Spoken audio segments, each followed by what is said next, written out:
Jadi kan masyarakat luas itu banyak yang merokok. Nah, menurut dokter tuh apa sih bahaya merokok gitu sih dok? Banyak hal-hal yang menyebabkan orang tuh susah untuk berhenti merokok gitu. Nah, menurut dokter tuh kiat-kiat orang untuk berhenti merokok tuh seperti apa sih? Cuman kalau alibinya merokok itu biar mengurangi, kalau dia sering pun juga tetap aja sama seperti rokok pada umumnya. Yang lebih parah lagi karena rokok elektrik itu. Halo, selamat pagi sahabat resmi. Apa kabarnya? Senang sekali bertemu saya kembali, Muhammad Renali Zara, dalam acara yang selalu memberikan informasi tentang kesehatan, apalagi kalau bukan di Ngopi Pagi, ngobrol pagi bersama para ahli. Pagi ini kita akan membicarakan tentang suatu hal dekat dengan kita, namun berefek negatif pada kesehatan kita, yaitu adalah rokok. Mungkin banyak sahabat resmi di rumah sedang merokok aktif, tapi bingung bagaimana sih cara untuk bisa berhenti merokok. Yuk kita cari tahu langsung kepada ahlinya, dokter spesialis paru Rumah Sakit Kauli, Dr. Erlang Sabudro. Halo dok, selamat pagi dok. Pagi. Iya, apa kabarnya dok? Baik, sehat. Alhamdulillah sehat. Kita yang membicarakan tentang berhenti merokok nih dok. Banyak di kalangan Indonesia kan banyak yang merokok nih dok ya. Dan bahkan hasil riset pun juga mengatakan bahwa rokok itu adalah konsumsi kedua terbesar setelah beras nih dok.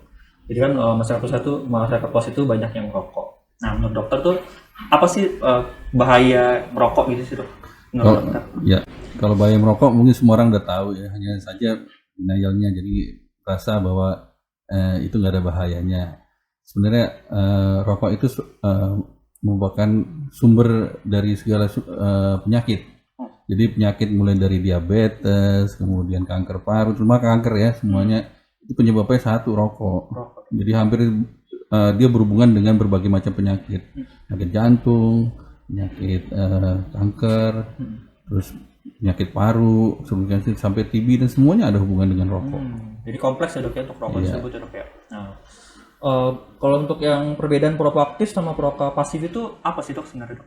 Kalau perokok aktif tuh berarti orangnya merokok, yang merokok dengan langsung ya. Jadi sekarang kan rokok pasif itu biasanya orang di sebelahnya, jadi dia hanya mendapat asap dari buangan yang orang rokok. Tapi efeknya sama besarnya tuh katanya ada yang bilang aktif pasif lebih besar, ada yang bilang aktif yang enggak ini. Menurut dokter gimana sih? Sebenarnya yang aktif itu dua-duanya, dia sebagai aktor pasif dan juga sebagai perokok aktifnya. Mana hanya perokok yang pasif itu karena dia tidak menahan napas ketika orang merokok kan dia menahan napas ketika dia menarik napasnya kan sampai nahan kemudian dibuang. Nah, sedangkan orang yang pasif kalau di sebelahnya dia akan menghirup terus menerus. Jadi makanya dia akan lebih banyak untuk terpapar gitu dok ya. Dan sebagian besar masyarakat Indonesia itu untuk berhenti itu banyak sekali alasan gitu dok ya. Bilangnya dia kalau nggak ngerokok sehari itu kayaknya nggak enak gitu, kalau nggak habis makan tuh nggak ngerokok tuh nggak enak gitu kan. Banyak hal-hal yang menyebabkan orang tuh susah untuk berhenti merokok gitu. Nah, menurut dokter tuh kiat-kiat orang untuk berhenti merokok itu seperti apa sebenarnya? Rokok merupakan salah satu jenis yang menimbulkan ketergantungan yang paling kuat. Bahkan ini setara dengan morfin. Adiktifnya. Jadi tadi benar. Jadi kalau dia udah nggak ngerokok berasa nggak enak, semuanya nggak enak. Itu semuanya karena dia cravingnya. Jadi apa? Dia efeknya. Jadi dia seperti kecanduan. Ya memang kecanduan sih, kecanduan dari rokok. Dan untuk berhenti itu memang tidak mudah. Tidak mudah. 75% itu orang ingin berhenti merokok, tetapi nggak sanggup. Hanya sekitar 30% saja yang bisa. Kemudian kalau mau meningkat bisa berhenti merokok, yang pertama adalah niat. Kedua niat, ketiga niat. Niat terus.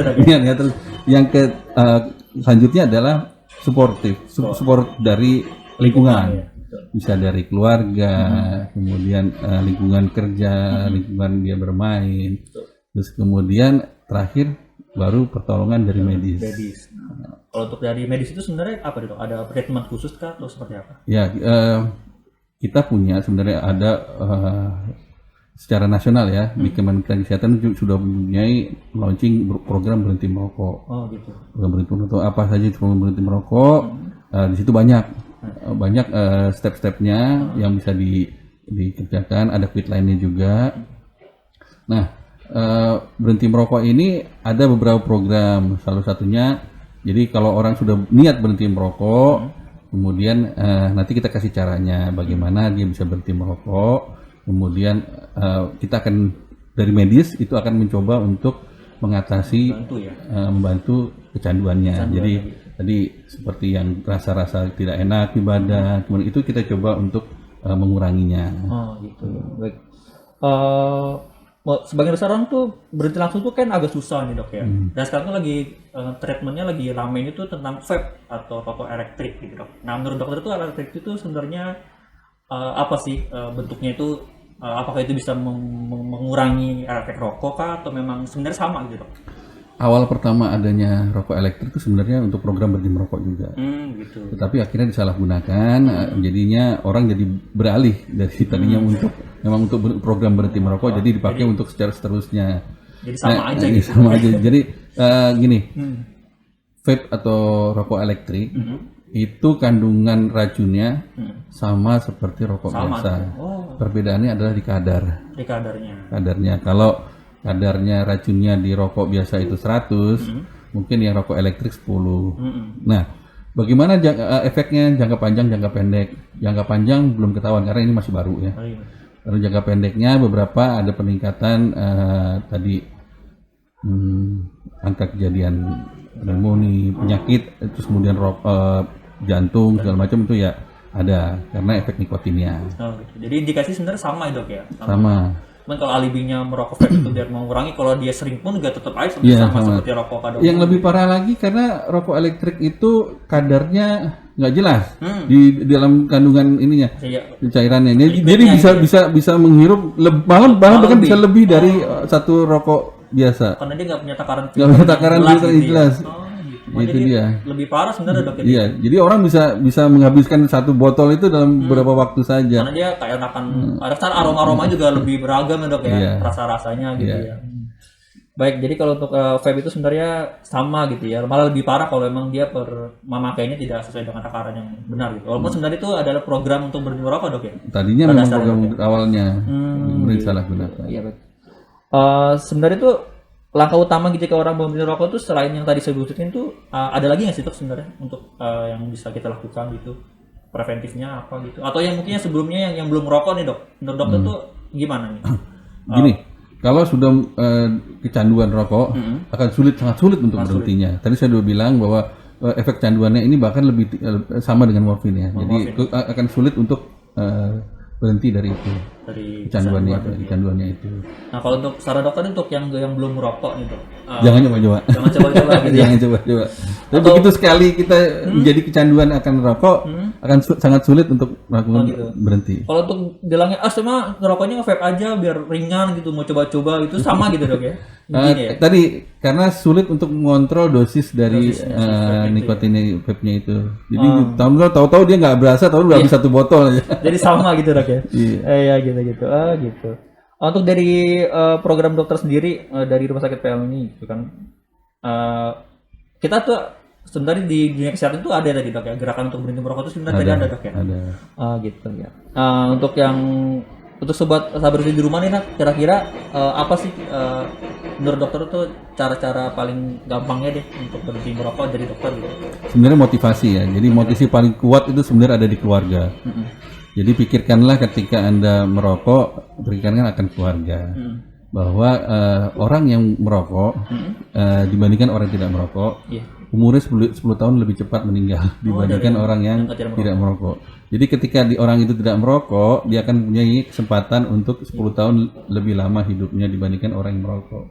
Gitu. Nah untuk masalah bilang merokok nih dok, kan merokok itu biasanya kan di keluarga kan biasanya bapaknya ngerokok nih. Kalau dari studi kasus dari dokter sendiri, anak yang terpapar merokok itu benar banyak nggak sih dok? Anak kecil, anak bayi? Iya, salah satu yang kelompok rentan adalah anak-anak. Karena paparan asapnya itu di mana anak itu imunitasnya kan masih rendah, jadi masih berkembang. Kemudian saluran nafasnya, pertahanan tubuhnya masih belum berkembang, belum sempurna, sehingga sangat mudah sekali ketika asap rokok itu masuk, kemudian rusak itu epitel di saluran nafasnya, sehingga dia akan mudah sekali terinfeksi, misalnya COVID bisa sangat mudah sekali terinfeksi. COVID, ya? Untuk bicara masalah COVID ini dok, itu bisa jadi media penyebaran juga dok? Iya bisa. Bisa ya dari udara. Satu lagi dok, mungkin sahabat di rumah mungkin salah lagi trennya itu perempuan nih dok merokok nih dok. Nah, menurut dokter tuh gimana sih? Apakah itu lebih berbahaya sebenarnya atau gimana? Perempuan lebih berbahaya, bahkan dia bisa sampai ke janinnya. Jadi Oh, gitu. orang apalagi yang nanti kalau dia melahirkan Hmm? itu anak yang dari ibu yang merokok itu lebih pendek daripada anak yang Yang tidak merokok. tidak merokok. Oh, tapi Ibunya tidak merokok ya. ibunya tidak merokok gitu ya. Berarti kalau yang ibunya hamil dan merokok tuh nanti efeknya ke anak itu besar gitu kan? Iya. Biasanya apa kasusnya itu? Apa anaknya tidak normal kah atau memang Enggak, pendek jadi seperti stunting ya. oh stunting, kekurangan ininya gitu dok ya? Untuk trennya saat ini juga ada juga nih anak-anak sil nih dok, anak usia remaja yang sudah mulai berani merokok gitu dok. Nah untuk anak usia remaja itu sebenarnya itu kan adalah tahap awal kehidupan untuk orang untuk kedepannya gitu dok ya. Nah untuk ngerokok itu menurut dokter gimana sih anak sekolah sekarang tuh pada berani ngerokok gitu? Iya, itulah makanya sebenarnya ada kebijakan dari pemerintah bahwa rokok itu tidak boleh dijual pada anak usia sekolah. Iya betul. Karena apa bahayanya ketika dia mulai kecanduan? Karena perokok ketika masuk usia 30 ke 40 sudah merasakan efeknya. Jadi dia mulai sakit, mulai timbul batuk-batuk dan segala macam. Jadi orang akan mulai berhenti merokoknya ketika di atas umur 40-an. Tetapi ketika masih muda kan dia Nah iya. masih sehat, masih gagah, kemudian Segar gitu, masih segar, nggak ada penyakit. Iya. Penyakit itu makanya disasar di situ dari perusahaan rokok itu bahaya itu. Jadi dia akan penuaan dini nantinya jadinya. Ya, soalnya banyak sahabat di rumah nih kayak orang tuanya tuh gimana khawatir anaknya di sekolah suka merokok gitu kan, sedangkan anak sekolah kan juga sudah susah diatur dari sekarang gitu kan. Jadi sebenarnya rokok itu juga dari ini juga sebenarnya dari keluarga dok ya. Iya, betul. Dari keluarga, dari orang tua. Nah tapi kalau orang tuanya yang ngerokok tuh gimana tuh? Ya kan? Iya. Gimana tuh? Ya memang itulah. Jadi kalau mau untuk menjadi contoh, memang harusnya orang tuanya tidak merokok. Karena begitu ada contoh, orang akan meniru-niru. Gitu. Jadi ya sebenarnya balik dari orang tua, balik tadi kata dokter tadi bahwa kita tuh harus ingat bahwa kita punya keluarga, kita apalagi sudah berkeluarga gitu dok ya. Jadi biar ke depannya juga anak-anak juga yang merokok gitu. Iya. Ya baik, jadi intinya tuh untuk masalah berhenti merokok tuh kembali lagi ke niat, ke keluarga juga, ke lingkungan kerja, dan ke diri kita sendiri dok ya, untuk berhenti merokok dok ya. Iya. Tapi sebenarnya ada kan dok, apa sih namanya, harapan untuk bisa berhenti merokok sebenarnya ada dok ya? Ada, bisa. Jadi kalau yang mencoba berhenti sendiri, angka kegagalan cukup tinggi, hampir 30-40% gagal. Tapi dengan bantuan tenaga medis biasanya bisa dikurangi, jadi sekitar 20-30% kegagalannya. Oh gitu. Berarti bukan berarti kita berhenti rokok tuh harus kena dulu penyakitnya belum harus berhenti tuh enggak juga dok ya? Dimanapun poin dia berhenti, itu akan memperpanjang hidupnya. Oh gitu. Jadi semakin cepat dia berhenti, semakin panjang nanti ke depan gitu dok ya. Baik, mungkin itu ya sahabat Husni di rumah untuk penjelasan sedikit tentang berhenti merokok untuk di lingkungan kita. Yang penting kita keluarga ini sih yang penting nggak boleh bercontoh kayak gitu. Ya dok, terakhir nih dok untuk penutupan sahabat Husni di rumah, kira-kira apa sih kiat-kiat untuk berhenti merokok dan langkah pertamanya seperti apa sih dok? Silakan. Ya. Seperti saya tampilkan tadi, niat adalah hal yang pertama. Kemudian seketika itu juga bisa untuk berhenti merokok. Ada beberapa cara untuk berhenti merokok. Salah satunya berhenti langsung, ada yang dikurangi, kemudian ada penjarangan. Dari misalnya hari ini ngerokok, besok enggak. Ya, bisa juga begitu. Dijeda gitu dok ya. Dijeda. Nah itu semua. Nah ketika orang ada permasalahan bahwa kok saya ketika berhenti merokok ada merasa ini merasa itu efek sampingnya dari kita yang belum merokok, ketagihan karena nikotinnya. Itu kalau memang tidak sanggup diatasi sendiri, bisa berkonsultasi dengan tenaga medis, dokter. Baik, terima kasih dok atas penjelasannya. Semoga bisa membantu untuk sahabat Husni di rumah yang berhenti merokok. Baik dok, terima kasih. Ya. Nah, seperti sudah tahu kan, apa sih bahaya merokok dan bagaimana nih cara untuk bisa berhenti merokok? Mungkin sahabat Husni di rumah sudah mempunyai niat dan motivasi yang kuat untuk bisa berhenti merokok, tapi masih membutuhkan bantuan medis untuk berhenti merokok. Mungkin bisa langsung datang ke klinik Heritage Rumah Sakit Pelni untuk konsultasi kepada Dr. Ella setiap hari Selasa, Kamis, dan Jumat pukul 5 sore. Untuk pendaftaran dan informasi lebih lanjut, nah sahabat Husni bisa langsung lihat nih di deskripsi box yang ada di bawah. Dan jangan lupa follow akun Instagram kami di @spelni, serta jangan lupa like, komen, dan subscribe channel YouTube kami di @spelni. Baiklah, terima kasih telah menonton. Salam ya.